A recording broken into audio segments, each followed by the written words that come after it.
Assalamualaikum warahmatullahi wabarakatuh. Bismillahirrahmanirrahim. Alhamdulillahirabbil alamin wa bihi nasta'inu ala umuri dunya waddin wa salatu wassalamu ala asyrafil anbiya'i wal mursalin sayyidina Muhammadin wa ala alihi wa sahbihi ajmain. Ma ba'du.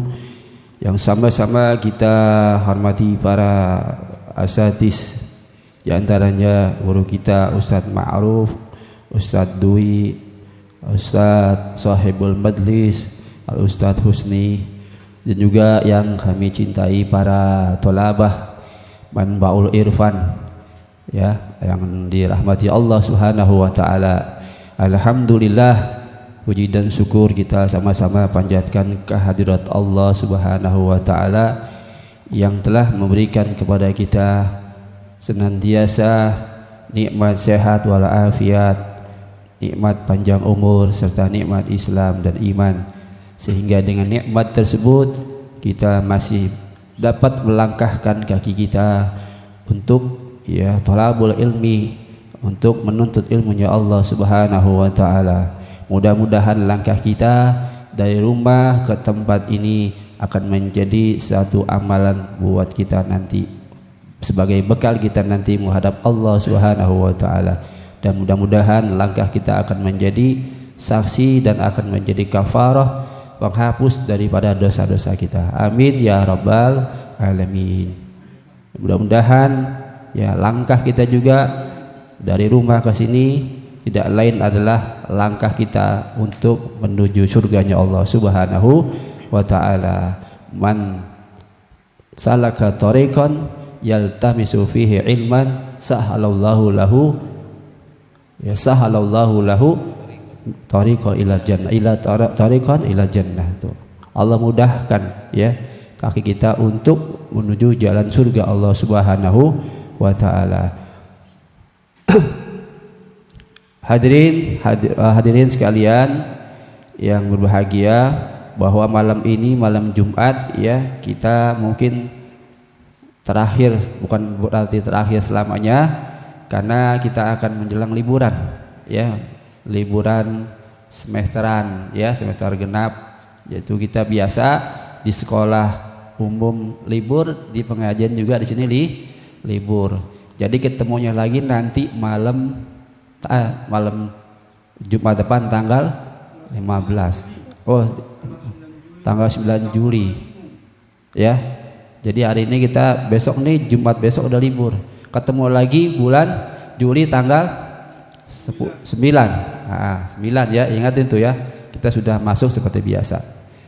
Nah, dari situ nanti gak lama kita akan masuk bulan haji. Bulan haji itu bulan haji, maksudnya bulan haji ini masuk tanggal berapa tuh? 20 Juli itu. Kita masuk tanggal 9. Berarti 10 hari atau 12 hari lagi kita masuk hari raya Idul Fitri. Libur lagi. Idul Adha Idul Adha libur lagi tuh. Dari Idul Adha biasanya libur lagi. Enggak. Di sini biasanya motong apa? Sapi. Mudah-mudahan bisa motong sapi. Baru dapat 1 katanya tuh. Dapat 1. Mudah-mudahan nanti bisa lebih Insya Allah. Biasanya dapat 4, mungkin ntar bisa lebih. Ini sebagai bekal untuk pengetahuan di dalam masalah fikih yaitu tentang kurban. Dalam kurban itu dalam bahasa Arabnya itu udhiyah, udhiyah. Kurban berasal dari kata qaruba yaqrubu, kurban au kurbanan tuh. Kurban berasal dari kata bahasa Arab qaruba yaqrubu, kurban au kurbanan, artinya dekat, mendekati. Mendekati. Itu menurut arti bahasa secara etimologi. Adapun secara istilah terminologi kerenan dikit dah.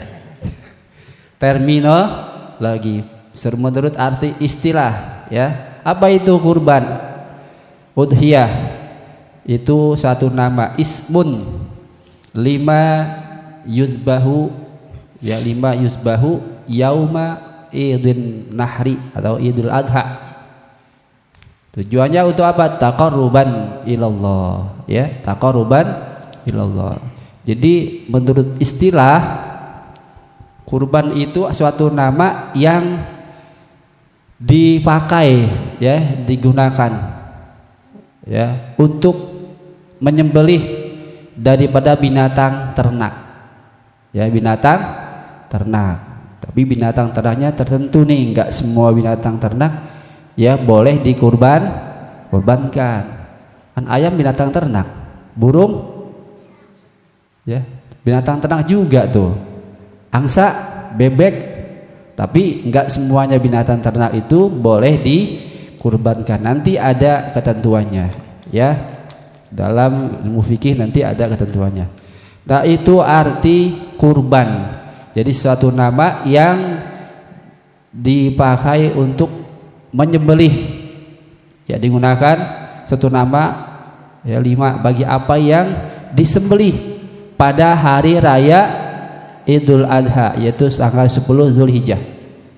Tujuannya apa? Taqarruban, karena untuk mendekatkan diri kita kepada Allah. Itu salah satu cara kita mendekatkan diri dengan berkurban, ya.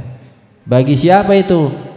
Bagi yang mampu, yang punya kelebihan, ya, punya kelebihan pada hari rayanya dan malamnya, dan keluarga yang ditanggungnya ada kelebihan, ada uang lebih.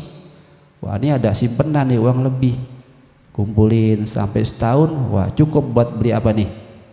Kambing. Nah, sunnah tuh dia, sunnah untuk, ya, beli kurban, hewan kurban. Dalam satu keluarga, ya, dalam satu keluarga, ya, ada yang mampu nih, 1 kurban, yang lainnya udah gugur, ya, nggak wajib. Jadi saat ada 7 keluarga, yang 1 kurban, udah yang lainnya tuh gugur, ya, nggak wajib. Jadi kurban itu hukumnya sunnah muakkad, nggak wajib, ya, sunnah muakkad. Jadi kalau yang mampu, nah, sunnah tuh dia untuk kurban, ya, berupa 1 orang itu mewakili 1 ekor kambing. Nah, kalau mau sapi itu mewakili untuk 7 orang. Onta juga sama, 7 orang. Nah, itu hewan-hewan yang boleh dikurbankan. Jadi ada berapa? Pertama apa? Hewan yang dikorbankan? Unta, ya, unta. Jarang, ya, di negara kita nih korban unta, ada nggak? Nggak ada. Hebat kalau korban unta. Cuman beli dulu ke Arab sebelum boy gimana? Ya, ya, yang ada di negara kita apa binatang yang ada? Sapi, terus kerbau, kambing, ya, itu doang 3 udah. Kalau onta di Arab sana, tapi di Arab juga jarang onta nih potong, ya. Paling dam, apa yang didam, yang dibuat kena dam itu denda. Orang yang pergi haji kan suka kena denda tuh, ya, itu motong apa? Kambing, bukannya onta, ya, kambing kebanyakan. Kalau onta harganya mahal, ya. Jadi onta, kemudian kerbau, sapi, sama tuh, kerbau, sapi, dan kambing. Nah, itu yang harus dikorbankan, ya, berupa binatang ternak. Kalau ayam boleh nggak? Ayam, bebek, angsa, nggak boleh, ya, nggak boleh untuk dikorbankan. Jadi kalau kita mau korban, ya, orang yang nggak punya nih, kepengen korban, ya, kepengen banget tapi nggak mampu nih, ada rasa kepengen, jadi dah potong apa? Ayam.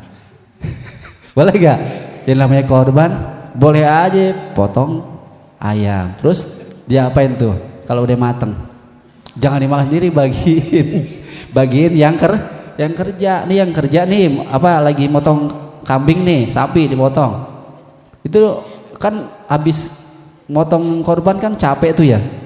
Nah, itu kalau yang pengen korban ayam, bikin dah opor ayam, bagiin tuh yang korban, ya, biar pada makan. Semangat gak tuh yang korban? Semangat yang kerja. Nah, itu boleh begitu. Kepengen korban nih tapi nggak bisa motong sapi, nggak bisa motong apa, kambing, motong ayam. Nggak bisa motong ayam juga, korban tenaga. Ya, korban tenaga, bantuin. Nggak bisa motong, ya bantuin apaan kek? Ya, pegang-pegangin apa? Plastik, masukin daging, itu juga sama, korban tenaga. Kan kita ibadah tujuannya untuk apa? Mendekatkan diri. Ada yang berkorban apa? Dengan hartanya, ya beli apa tuh? Beli sapi, beli kambing. Nggak punya harta, ya korban tenaga. Nggak punya tenaga, ya korban apa aja deh, korban yang kita bisa. Ya korban perasaan dah. Ya korban perasaan.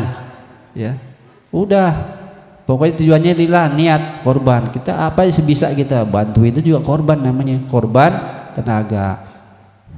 Harus, kalau nggak mau juga tenaga, korban perasaan. Malu nih kalau kita nggak bantuin, dengan jangan datang dah. Dengan udah datang nggak bantuin lagi, wah udah, namanya korban perasaan tuh. Malu ya, malu. Nah itu pengertian korban, ya tujuannya adalah untuk ibadah, semata-mata ibadah kepada Allah. Hukumnya kurban adalah sunnah muakkad, ya.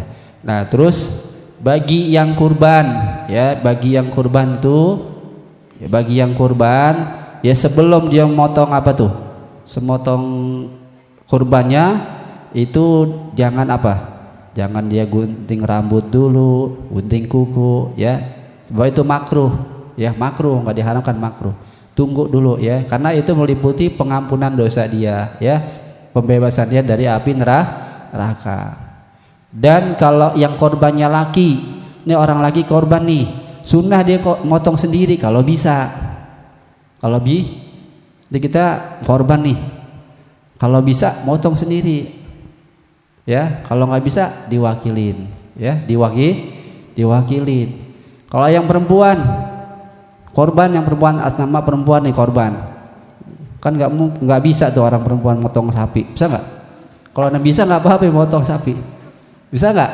Nggak bisa, berarti diwakilin. Nah terus disuruh apa tuh? Yang diwakilin itu kalau bisa lihat potongan apa, kurbannya dilihat. Supaya apa? Jadi itu jadi saksi, ntar suruh saksiin. Nabi perintahkan dulu saksiin.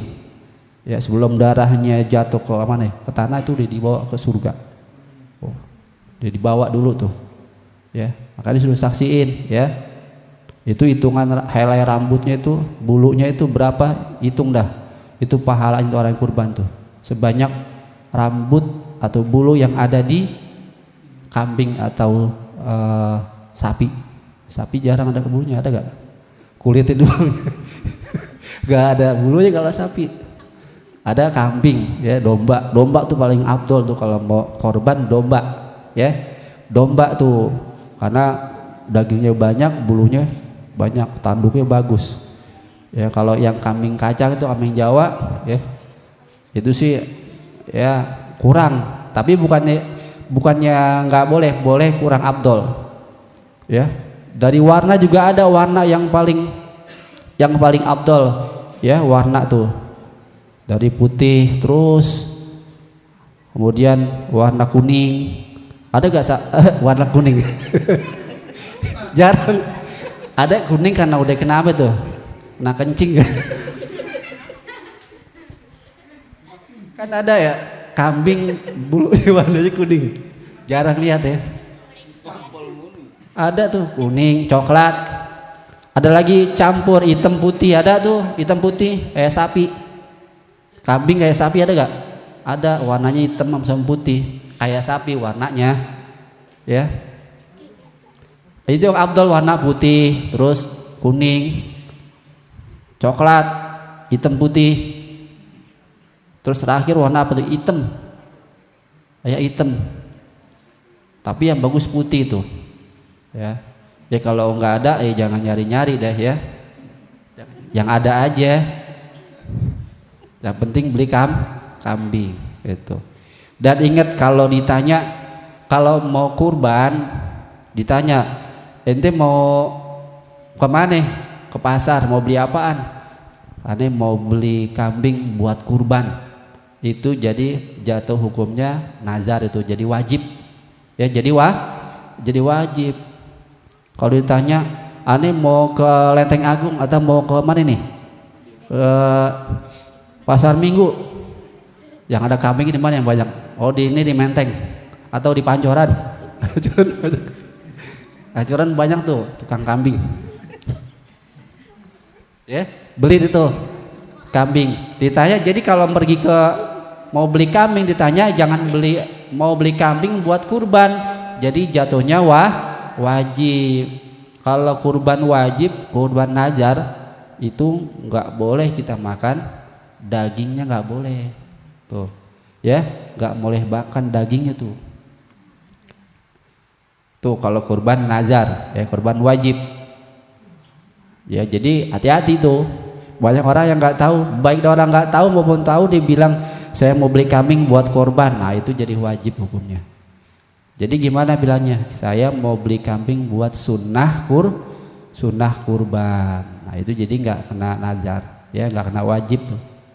Jadi kalau daging itu ya disunahkan makan bagi yang korban ya, warganya boleh makan ya, karena kalau daging kurban itu nggak khusus tertentu, fakir miskin semuanya, mau yang kaya boleh bagi dagingnya ya.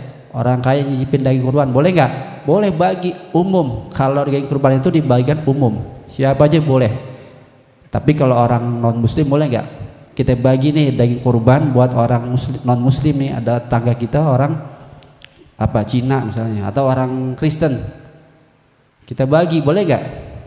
Daging kurban kita bagi orang non muslim, nggak boleh ya, karena itu daging kurban daging ibadah, nggak boleh kita berikan kepada orang non muslim kalau belum kejatuh ke mustahiknya. Artinya nih, kalau langsung nih misalnya daging ini belum dibagiin, kita bagi-bagiin ke orang non muslim, salah satunya adalah orang muslim kita bagi, itu nggak boleh. Tapi kalau kita udah diterima ya, terus kita udah masak ya, udah milik kita kan, terus kita mau bagi dikit, boleh nggak tuh? Ustaz Ma'ruf? Boleh ya. Kalau langsung nggak boleh, nggak boleh tuh ya. Kan kalau habis korban itu suka motong nading-nadingin daging ya. Nah itu kan dibagi-bagikan tuh, yang kaya dapat, tetangga dapat, semua hampir dapat, merata deh. Tinggal satu nih non muslim nyelip, dikasih jangan, nggak boleh ya. Utamakan ya, bukan utamakan, kita kasih orang muslim, yang kaya, yang miskin, ya semuanya merata dapat. Nah terus kalau kita udah terima, kita udah masak ya, dari kurban itu udah milik kita nih, nah kita mau kasih ya boleh deh tuh ya. Tapi kalau langsung yang belum mustahik, nah itu nggak boleh ya. Nah itu tentang pembagian daging kurban, itu harus dibagikan mentah. Kalau daging kurban dibagikannya mentah, bagiin tuh mentah. Ya, jangan dimasak baru dibagiin, siapa yang mau masak? Daging kurban dimasak dulu terus bagi-bagiin ya, kewalahan panitia. Jadi kalau daging kurban tuh bagiin mentah. Kalau daging akikah, nah baginya mateng, dianterin tuh gitu ya. Nah, jadi itu sekedar ya untuk namanya pengetahuan tentang masalah kurban, walaupun ya kita belum ada niat belum sampai kita ini untuk bisa berkorban, sedikitnya kita sudah tahu daripada kurban ya. Kurban itu dilaksanakan hanya di bulan haji tanggal 10 Zulhijjah. Nanti sebelumnya ada puasa yang namanya puasa Arafah ya. Arafah, tarwiyah sama Arafah itu disunahkan buat bagi kita yang tidak melaksanakan pergi haji, kita disunahkan puasa. Namun tahun ini haji diliburkan. Haji sementara diliburkan, akhir zaman. Ya, akhir zaman udah. Coba tuh, gara-gara takut corona. Di Mekah udah dijamin ya, orang yang masuk kota Mekah udah dijamin aman. Apalagi ini ibadah pergi haji udah dijamin sama Allah. Kenapa harus ditutup? Ya udah akhir zaman namanya. Di suatu saat akhir zaman itu kalau di Mekah itu sudah tidak ada lagi yang menjalankan ibadah haji, udah apa tuh? Asyratus saah, tanda kiamat udah, ya.